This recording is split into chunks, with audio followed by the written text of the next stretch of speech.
Hello and welcome to this very special interview with me, Joel Outscoon. And today we have with us a very special guest who is Professor Hayward. She is the Associate Professor of Environmental Law in the London School of Economics. How are you doing today?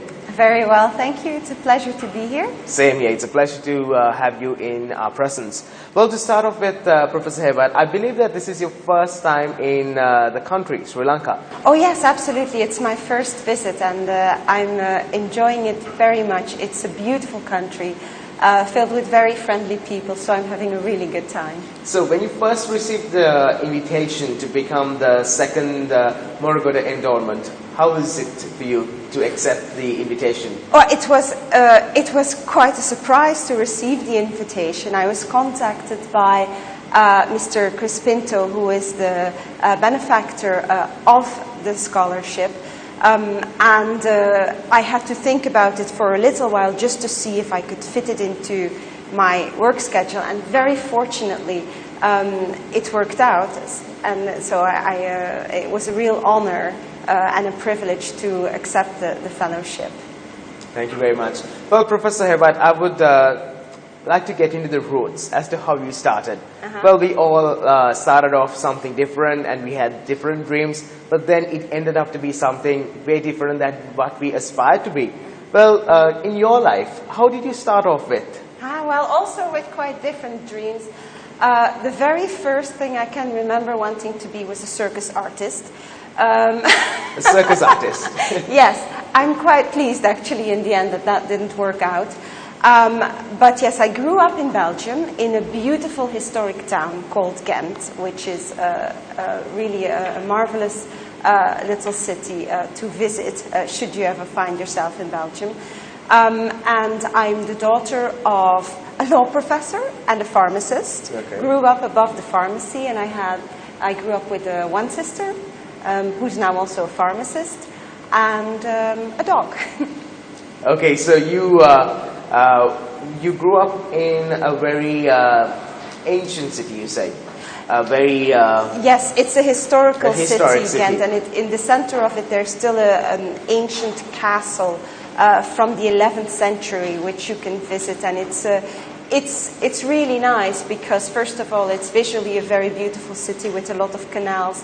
And it also, I think it spurred in me a lifelong interest in history, and it's still something that I'm very interested in. Well said. Well, Professor Hayward, I would like to ask you, well, from your childhood, then you grew up and then you started college. Yes. If you may say something to our viewers about your college life, your school life.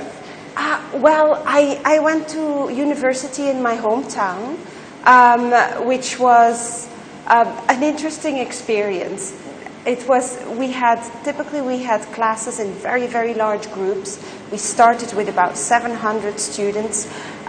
So that was coming from a small school, that was quite a bewildering experience at first. But I did end up really enjoying my studies, and especially towards the end of my first degree, of my bachelor's degree, I thought I wanted to do a master's degree, and I applied, and I was very fortunate to get a master's position at Harvard Law School.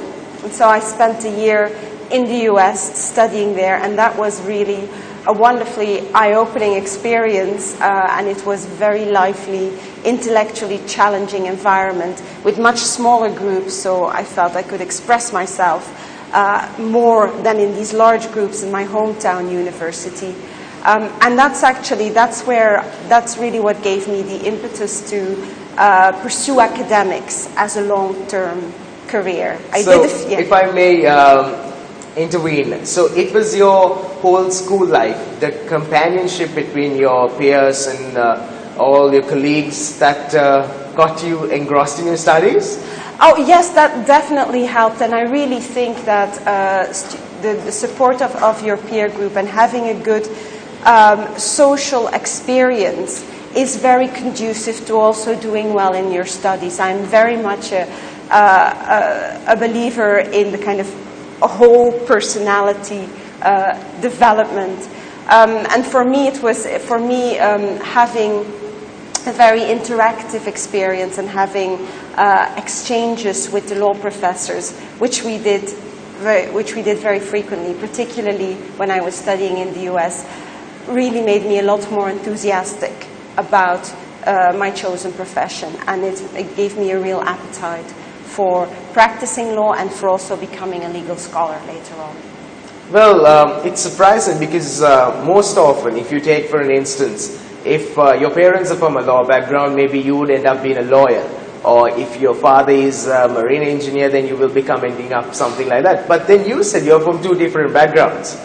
Well, actually, I think that I am a very good example of exactly what you say. And, you know, my father is a law professor, and here I am a law professor. And actually, I think because I did my doctorate on the regulation of chemicals. Now, I think that's pretty close to pharmacy, and my mother is a pharmacist. So I think I try to somehow merge the expertises of both my parents together. Both of the expectations, yes. It's like a combination. Exactly, exactly. I think it was a bit of a bridging mechanism, but also I chose it because it's an extremely interesting area to study, and it's an area of research that has stayed with me since my doctoral studies up to now. So, Professor, if I may ask you, well, you said your father is from also the law background, but then was there anything else that motivated you to end up, or was it solely your father, because he was in the profession of being a lawyer, that you ended up to be somewhere here, or was it something else that motivated or inspired you to be as to what you are here today? Well, my motivation to study law in the first place, I think that goes for a lot of people who end up following in their parents' footsteps. You're not that conscious about the fact that that is what you are doing.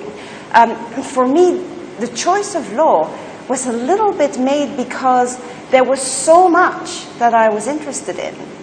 I was interested in literature, but also in history and geography and philosophy.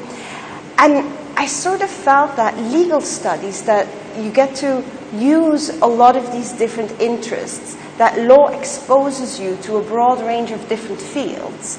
And it was it was a choice made because there was a lot that I wasn't ready to give up yet.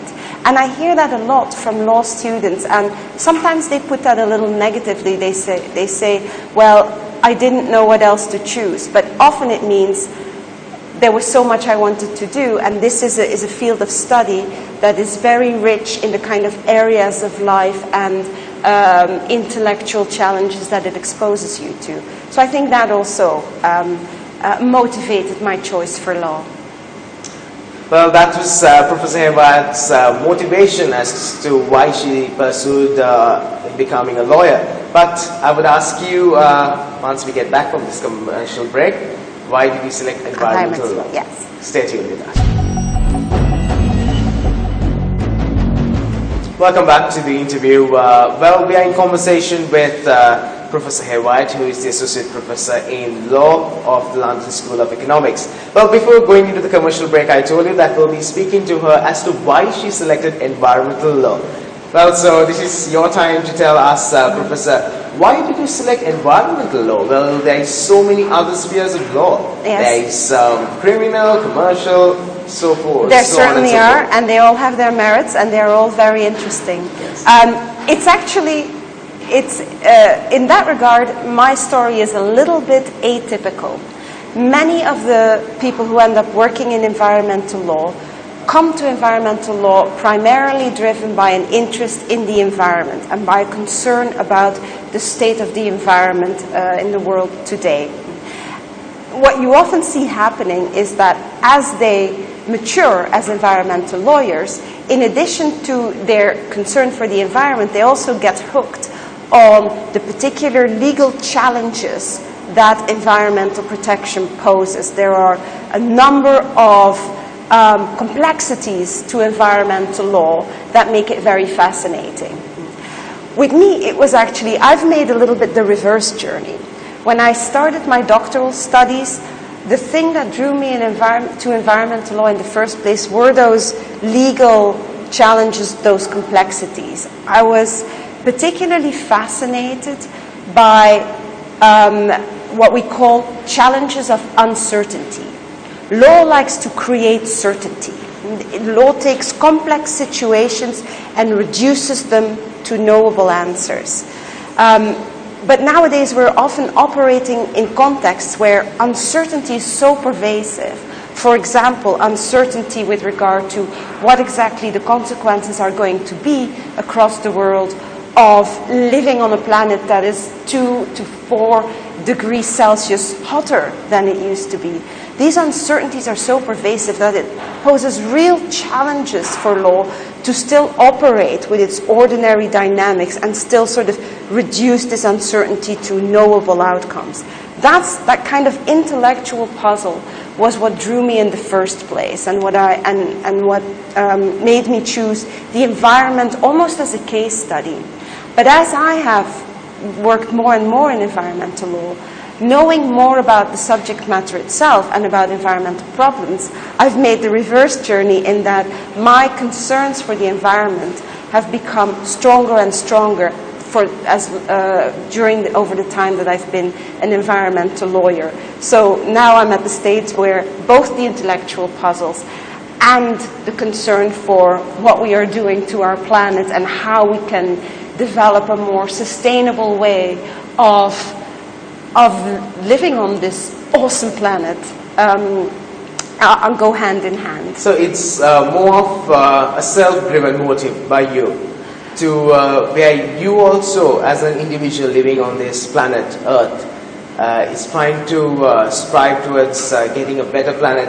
And that was your motivation that thought, or maybe you thought yourself that I should be an environmental lawyer? Well, not exactly. Initially, I chose the environment as a field of study because of the intellectual challenges of the field.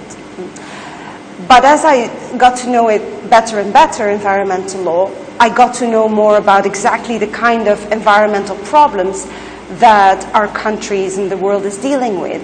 And it has strengthened my concern and my commitment towards trying to think productively about how we can counter these challenges, because we are facing enormous challenges today in terms of sustainability and in terms of climate change and biodiversity protection. Well, Professor, I would like to ask you, well, maybe some of our viewers are also interested in pursuing environmental law. Well, for those who are maybe having a mindset of maybe I should pursue to become an environmental lawyer rather, what would that simple message be? Or maybe a complexity is built up. What kind of lawyer should I be? Well, if you have an interest in pursuing environmental law, well, first of all, I would absolutely encourage you, because it is a fascinating field of study and it is absolutely a growth area. As our lifestyles have developed in such a way that we are making quite a strong and sometimes quite a destructive impression on this planet, the call for legal measures to deal with these impacts becomes stronger and stronger. So it's absolutely a growth area. And I also think that it's quite satisfying. It's not necessary for you as a lawyer, but I personally think for a number of people it's quite satisfying to be working in a field of law where they also feel that they are contributing a little bit in their tiny little way towards trying to come up with sustainable ways of safeguarding the planet. I would like to ask you this strange question. Well, you might think, why are you even asking me this question? Well, being an environmental lawyer in this whole field, if there was one change that you were able to bring about in this planet Earth, what was the change that you were able to? The change that I would love to be able to make is that I wish that there were better, more effective ways of holding very large companies accountable for the environmentally irresponsible decisions that they make. At the moment, it is still very difficult for environmental groups, for concerned citizens, to genuinely point the finger at large companies, even if there is strong evidence of massive environmental waste that they have created, to really effectively hold them accountable in a way that will make these companies change their ways.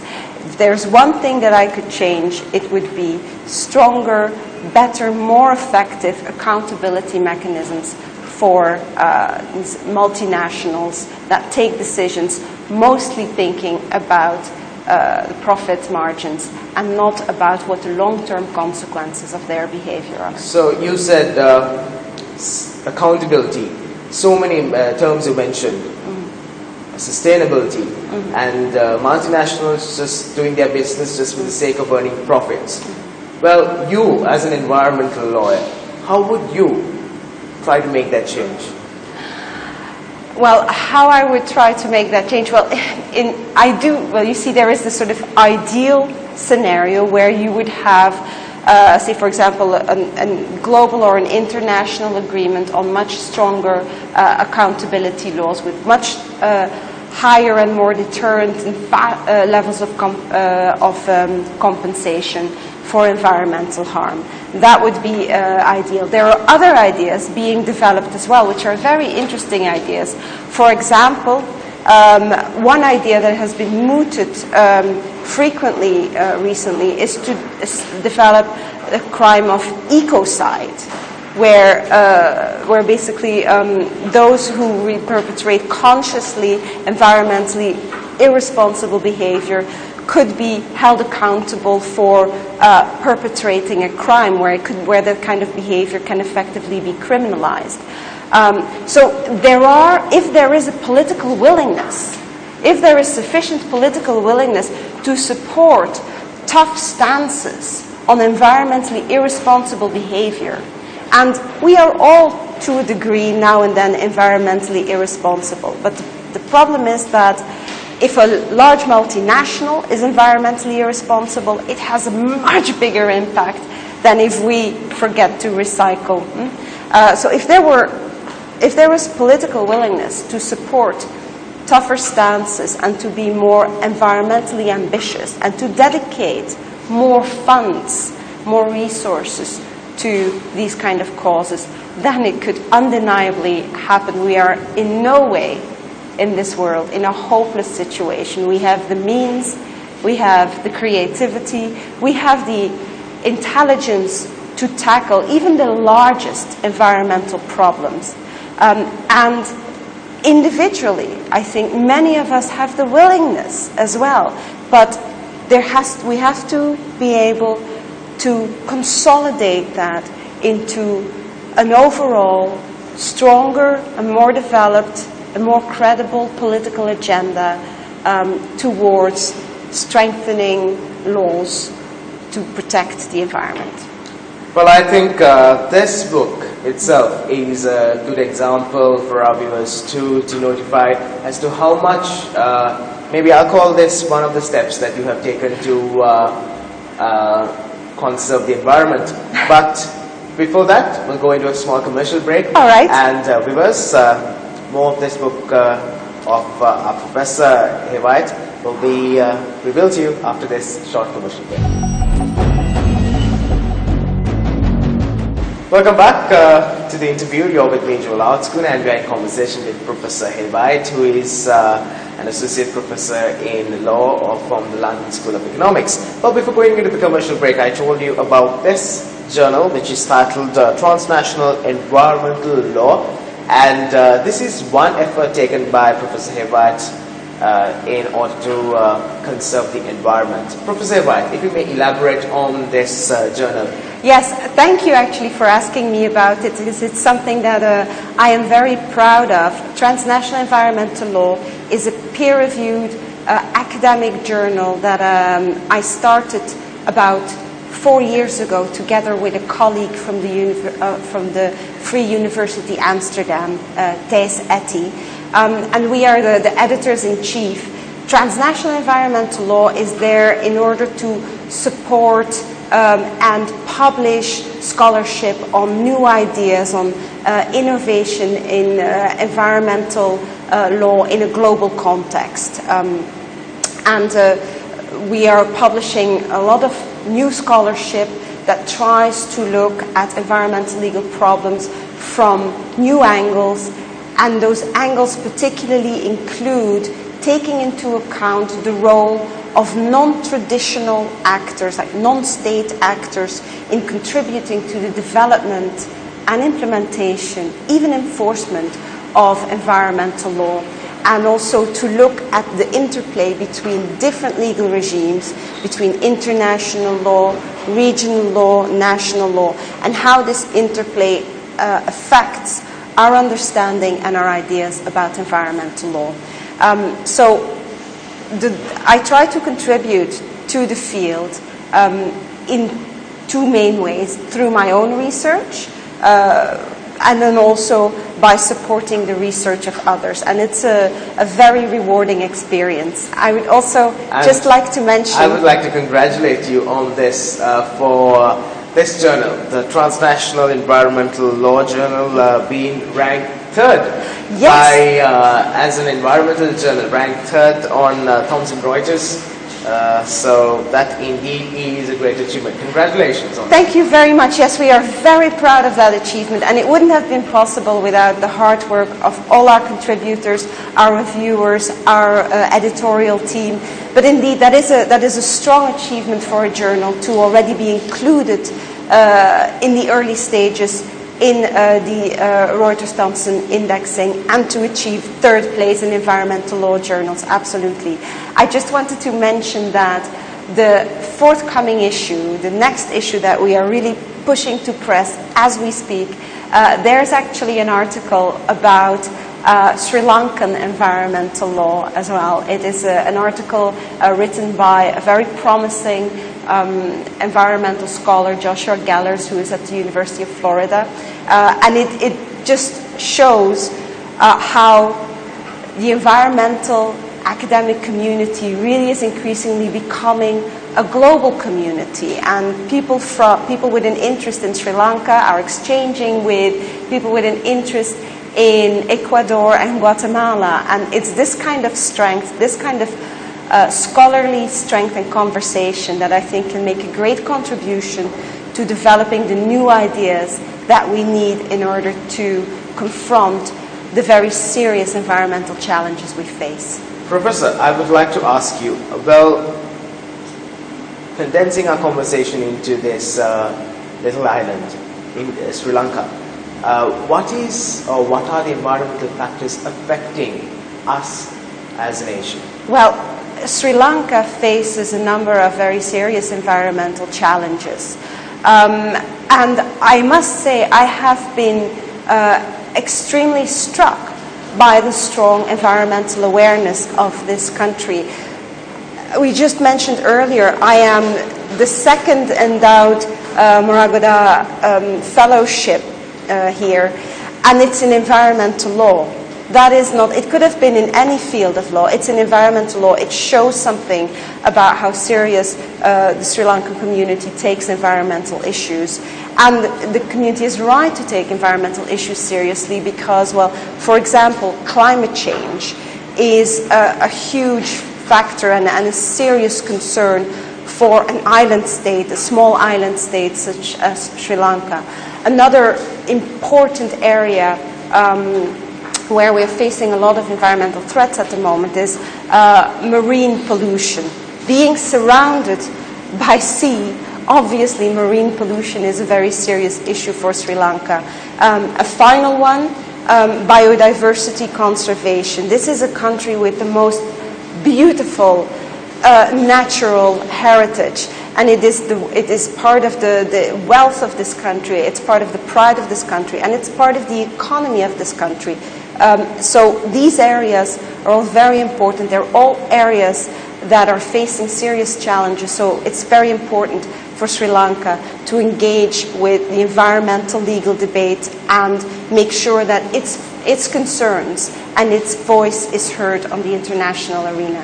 Thank you very much, Professor, for sharing with us those thoughts, and indeed we'll take everything which you told us on this very special interview, and I'm sure viewers too will take account on preserving the environment and conserving the environment, because it's our resource. We as human beings should love and protect our environment. And also, finally, I would like to wish you all the very best for all the efforts you as a lawyer and also a human being living on this very planet Earth is taking all necessary steps to preserve and conserve the environment. All the very best. On behalf of the entire Newsfirst team, I would like to wish you a tremendous success. Thank you very much for joining us on this very special interview. Thank you, and Ayubowan. Ayubowan. Well, that was Professor Hewat. Thank you for stopping by. We'll be joining you next time with another personality. For now, we're signing off from the interview. For the Newsfirst team, I'm Joel Out.